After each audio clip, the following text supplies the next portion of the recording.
అడుగుతూ ఉంటాం కదా. ఎన్నో వరాలు అడుగుతాం దేవుడి దగ్గర. అయ్యా నా గది కావాలి, నాకు ఇది కావాలి, నాకు గది కావాలి, నాకు ఇది కావాలి. ఎన్నో వరములు అడుగు దేవుని దగ్గర.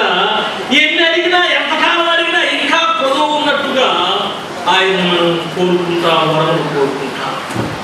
దావీదు కూడా దేవుని సన్నిధిలో ఒక వరం అడుగుతూ ఉన్నాడు. అది ఎంత శ్రేష్టమైనటువంటి వరం, ఎంత అద్భుతమైనటువంటి వరం. ఏమిటి ఆ వరం అంటే, నా జీవితకాలం అంతయు, నా జీవితకాలం అంతయు నేను యెహోవా మందిరంలో నివసింపగోరుచున్నాను. ఇది నా కోరిక. ఆ ఒక్క కోరిక నాకు ఇయ్యయ్యా. ఈ కోరిక నాకు చాలు. ఇది ఒక్కటి నెరవేర్చు. ఇక నేను నిన్నేమి అడగను. నా దగ్గర ఇది నాకేమో అవసరం లేదు. నా జీవితకాలం అంతయు నేను యెహోవా మందిరములో నివసింపగోరుచున్నాను. ఎందుకు? ఎందుకంటే ఆయన ప్రసన్నతను చూచుటకు, ఆయన ప్రసన్నతను చూచుటకు. గమనించండి, ఎందుకు నేను జీవితకాలం అంతా ఆయన మందిరంలో ఉండాలని ఆశపడుతున్నానంటే ఆయన ప్రసన్నతను చూడాలి. అది అంటే దాని అర్థము దేవుని ఆలయంలో, దేవుని సన్నిధిలో ఏమున్నదన్నమాట? ఆయన ప్రసన్నత, ఆయన ప్రత్యక్షత, ఆయన స్వరూపం, ఆయన స్వభావం, ఆయన మహిమ, ఆయన కీర్తి ఆ స్థలంలో ఉంది. ఒకవేళ మీరు ఇంటికి వెళ్ళిన తర్వాత ఎప్పుడైనా కాసేపు కూర్చొని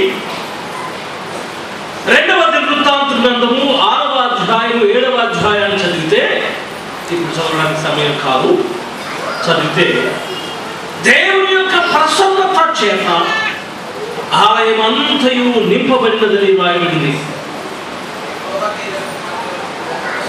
యెహోవా తేజస్సు ఆలయం అంతా కూడా నింపిపోయింది అంటాడు. అందుకే హబక్కూకు ప్రవక్త అంటాడు, యెహోవా తన పరిశుద్ధాలయంలో ఉన్నాడు. కనుక ఆయన ప్రసన్నతను చూచుటకు, చూస్తూ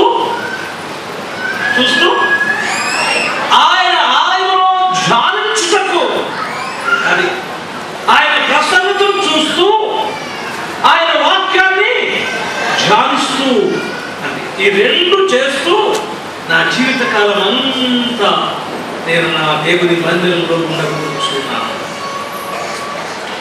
దావీదు దేవుని సన్నిధిని ఎంత ప్రేమిస్తూ ఉన్నాడో ఈ 2 వచనాలు మనకు తెలియజేస్తున్నాయి. ఆ దావీదు రాసినటువంటి ఈ 65వ కీర్తన, ఈ 65వ కీర్తన చాలా ప్రత్యేకమైనటువంటి కీర్తన. ఎందుకు ప్రత్యేకమైనటువంటి కీర్తన అంటే, బైబిల్ వ్యాఖ్యాతలు, బైబిల్ పండితులు ఈ 65వ కీర్తనను ఒక ప్రత్యేకమైన టైటిల్తో పిలుస్తారు. ఏమిటి ఆ టైటిల్ అంటే, సృష్టిలో దేవుని యొక్క చర్య, God's involvement in the creation. God's involvement in the creation. అనగా సృష్టిలో ఆయన పని, సృష్టిలో ఆయన పని. ఒకసారి గమనించండి, ఈ సృష్టి ఆయన నోటి మాట వలన కలిగింది.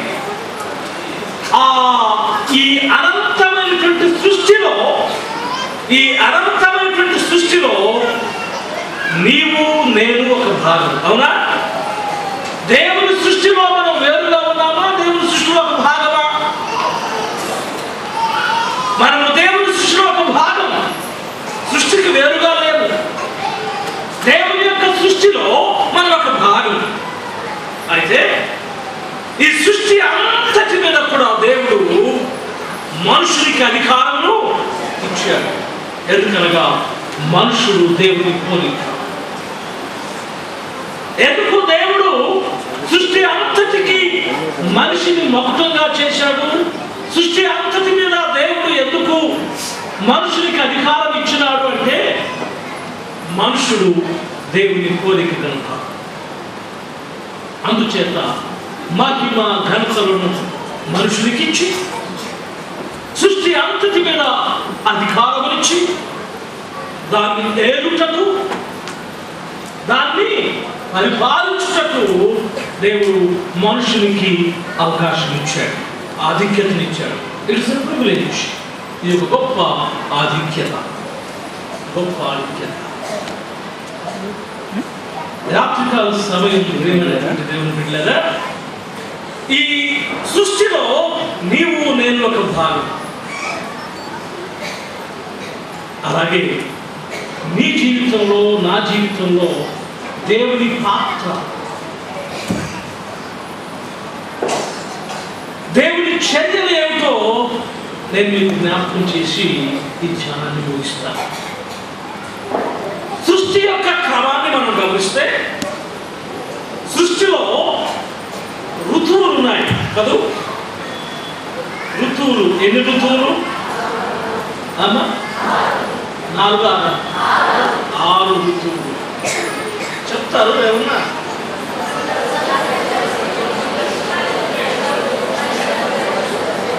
Right right right right okay okay okay మీరు లైన్లోనే ఉన్నారు. మంచిది. 6 ఋతువులు. ఒక్కొక్క ఋతువుకు ఒక్కొక్క ధర్మం ఉన్నది కదా. ఒక్కొక్క ఋతువుకు ఒక్కొక్క ధర్మం ఉన్నది. ఋతు ధర్మము అంటారు దాన్ని. ఋతువు అంటే కాలం, ఋతువు అంటే కాలం. ఋతు ధర్మము ఉన్నది సృష్టిలో. ప్రతి ఋతువుకు ఒక ధర్మం ఉన్నది. ఫర్ ఎగ్జాంపుల్ వసంత ఋతువు, దాని ధర్మం ఏమిటి?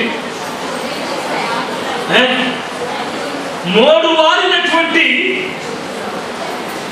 ప్రకృతి, మోడు వారినటువంటి చెట్లు, మోడు వారినటువంటి మొక్కలు మరలా చిగురిస్తాయి. ఎక్కడో ఉన్నటువంటి కోయిలలు మన ఇండ్ల ముందు ప్రత్యక్షమై తీయని స్వరములతో దేవుని మహిమపరుస్తూ, దేవుడు తమకిచ్చినటువంటి ఆ శ్రేష్టమైనటువంటి చిగుళ్లను తింటూ, అవునా? ఎప్పుడు పాట పాడతారు కోగలు? మామిడి చిగురు తింటూ తీయ తీయగా, పుల్ల పుల్లగా, ఓవరొవరుగా, షట్రుచులతో ఉంటుంది మామిడి చిగురు. ఆ మామిడి చిగురు తింటూ మధురంగా, శ్రావ్యంగా దేవుని నామాన్ని మహిమపరుస్తుంది ఆ చిన్న ప్రాణి. క్రమంగా వసంతం తర్వాత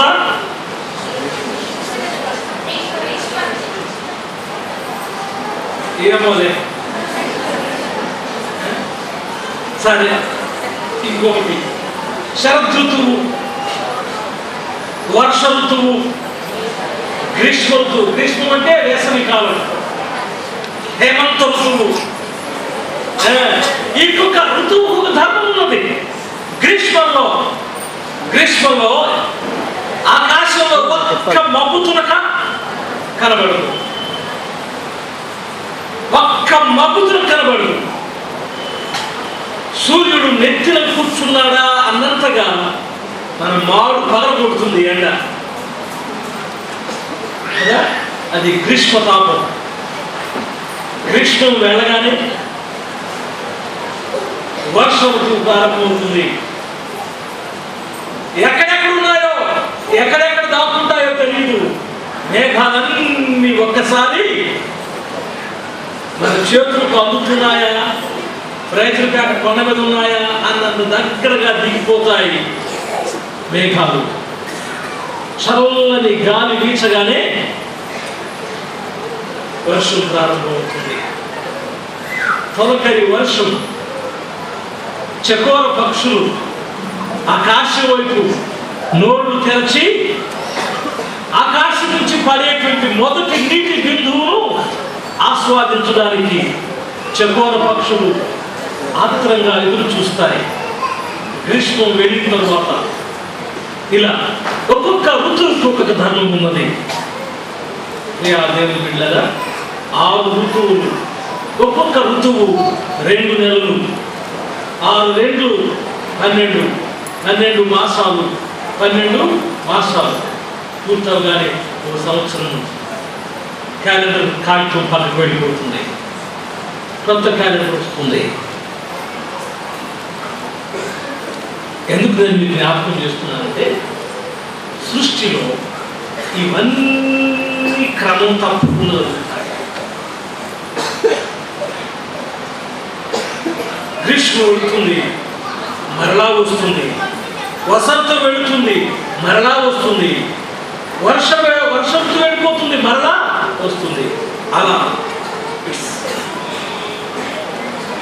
కంటిన్యూగా నిరంతరం కొనసాగుతూ ఉంటుంది. మోడు వారినటువంటి ప్రకృతి, ఆకురాల్చినటువంటి ప్రకృతి మరలా కొత్త సోయగాలను సంతరించుకుంటుంది. కొత్త సోయగాలు సంతరించుకుంటుంది. ఇక్కడ ఒక మాట రాస్తున్నాడు, పచ్చిక పట్లు. మాట చూచారా? 13వ వచనంలో, పచ్చిక పట్లు మందరము వస్త్రములే ధరించి ఉన్నవి, లోయలు సస్యములతో కప్పబడి ఉన్నవి, అన్నియు సంతోషధ్వని చేయుచున్నవి, అన్నియు గానము చేయుచున్నవి. పచ్చిక పట్లు మందలను వస్త్రములే ధరించి ఉన్నవి అంటాడు. దేవుని బిడ్డలారా, పచ్చిక పట్లు అనగా పచ్చటి గడ్డి మైదానాల్లో గొర్రెలు మందలుగా అక్కడక్కడ వేస్తూ పచ్చని చీర మీద ఎంబ్రాయిడరీ వేసినట్టుగా, పచ్చని చీర మీద ఎంబ్రాయిడరీ వేసినట్టుగా గొర్రెలు రకరకాల రంగులు ఉంటాయి. తెల్ల గొర్రెలు ఉంటాయి, నల్ల గొర్రెలు ఉంటాయి, గోధుమ వర్ణంలో రంగులు, రకరకాల. ఇవన్నీ కూడా గుంపులుగా వేస్తూ ఉంటే పచ్చని ప్రకృతిలో, ప్రకృతి పచ్చిక బట్ల మీద గొర్రెలు మందలుగా వేస్తూ అందంగా కనబడుతుంది అంటున్నాడు దావీదు. అది మాత్రమే కాకుండా లోయలు సస్యములతో, సస్యములు అంటే పైరు పంటలు అని, పచ్చని పైరు పంటలు, లోయలు సస్యములతో కప్పబడినవి. మొన్నటిదాకా ఎండిపోయి గోధుమ వర్ణంలో కనబడినటువంటి ప్రకృతి రాలిపోయి మోడు వారినటువంటి కొమ్మలు ఇప్పుడు పచ్చగా సస్యముల చేత కప్పబడినవి. అన్నియు సంతోషధ్వని చేస్తున్నాయి. ఏవి? ప్రకృతి అంతా, పర్వతములు, లోయలు, నదులు, నదులు. మొన్నటిదాకా చూచాం కృష్ణానదిలో కాశీ నీళ్ళు, ఆ తరువాత వరద.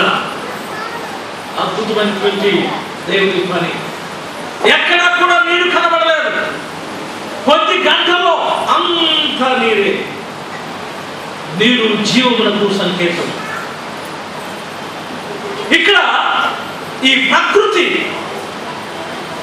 దేవుడు తనకిచ్చినటువంటి ఒక నూతనమైనటువంటి స్థితి, దేవుడు తనకిచ్చినటువంటి ఒక నూతనమైన స్థితిని బట్టి అవన్నీ కూడా ఏం చేస్తున్నాయట? సంతోషధ్వని చేస్తున్నాయట. మూడు వారుల తమ జీవితాల్లో దేవుడు ఒక మంచి పచ్చికనిచ్చాడు, ఓ చక్కని ఆనందాన్ని ఇచ్చాడు. అందుకే నదులు, పర్వతాలు, లోయలు, ఎడారులు, గొర్రెల మేకల మందలు అవన్నీ కూడా సంతోషంతో ఆనందగానములు చేస్తున్నాయట. ఎందుకు అంటే సంవత్సరము అను దయాకిరీటాన్ని దేవుడు వాటికి అనుగ్రహించినాడు. సంవత్సరం అనేటువంటి దయాకిరీటాన్ని దేవుడు దానికి అనుగ్రహించాడు కనుక ప్రకృతి అంతయు కూడా ఆనందగానం చేస్తున్నదంట. మరి రాత్రి సమయం ప్రియా దేవుని బిడ్డలారా, ప్రకృతిలో నీవు నేను ఒక భాగం. ప్రకృతిలో నీవు నేను ఒక భాగం. ఆ లోయలు పాటలు పాడుతున్నాయి, ఆ పర్వతాలు పాటలు పాడుతున్నాయి, ఆ చెట్లు పాటలు పాడుతున్నాయి, ఆ పక్షులు ఆనందగానం చేస్తూ ఉన్నాయి. మరి నీవు నేను చేయాలా వద్దా? చేయాలా? ఆంధ్ర క్రైస్తవ కీర్తన 12వ కీర్తనలో మా చక్కని పాట కదా అది. ఒక మంచి వచనం ఉంది ఆ పాటలో. అది కాదు మంచి వచనం. టీ నుండి నిన్ను లేవనెత్తి దయను కృపను కావుగోతి నుండి నిన్ను లేవనెత్తి దయను కృపను రేయును నీ శిరస్సు మీద జీవ కిరీటముగా వేయును. ఆ కారణముచే దేవ సంస్తుతి చేయవే మనసా. దేవుడు నీకు ఒక జీవ కిరీటాన్ని ఇచ్చాడు. అయితే కీర్తనకారుడైనటువంటి దావీదు మహారాజు ఏమంటాడంటే దాన్ని దయా కిరీటము అంటే. ఏ కిరీటం అనేది? దయా కిరీటం అనగా దేవుడు తన దయ చేత, దేవుడు తన కృప చేత నీకు ఇచ్చిన కిరీటం. That is only grace. English బైబిల్లో ఆ దయ అనే మాటకు బదులుగా దై గుడ్నెస్ అంది.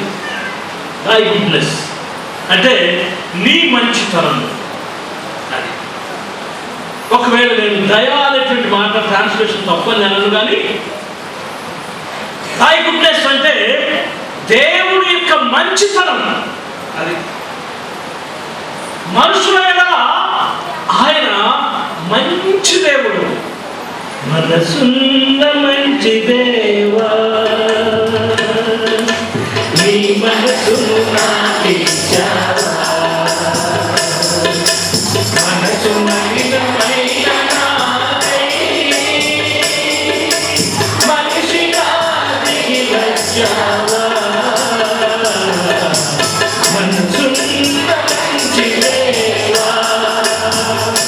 ఆయన మంచి దేవుడు నీ పట్ల నా కనుకనే ఈ రోజున నీకు నాకు ఒక దయా కిరీటాన్ని ఇచ్చాడు. మీ అందరి తల మీద, నా తల మీద, మనందరి తల మీద ఒక దయా కిరీటాన్ని, ఒక జీవ కిరీటాన్ని దేవుడు మనకు అనుగ్రహించినాడు. దయా కిరీటం ఇది నీవు సంపాదించుకున్న, నేను సంపాదించుకున్నది కాదు, మనకు అయాచితంగా ఎవరో ఇచ్చినది కాదు. ఇది దేవుని దయా కిరీటం. ఒకసారి మనము లూకా సువార్త 13వ అధ్యాయం 6 నుంచి 9 వచనాలకు రాయబడినటువంటి భాగంలో మనం చూస్తే అనేక సందర్భాల్లో మీతో చెప్పడం జరిగింది. ఏం చేశాడు ఆయన? ఆ అంజూరపు చెట్టు వద్దకు వచ్చాడు ఫలముల కొరకు. ఫలములు లేవు. దాన్ని నరికివేయమన్నాడు. మాలిని పిలిచాడు, దాన్ని నరికివేయమన్నాడు. స్థలం వ్యర్థమైపోతుంది, మరొక చెట్టు నాటుకుందాం, ఆ చెట్టును నరికివేయమన్నాడు. లేదు, యజమాని మాలి బ్రతిమలాడాడు. అయ్యా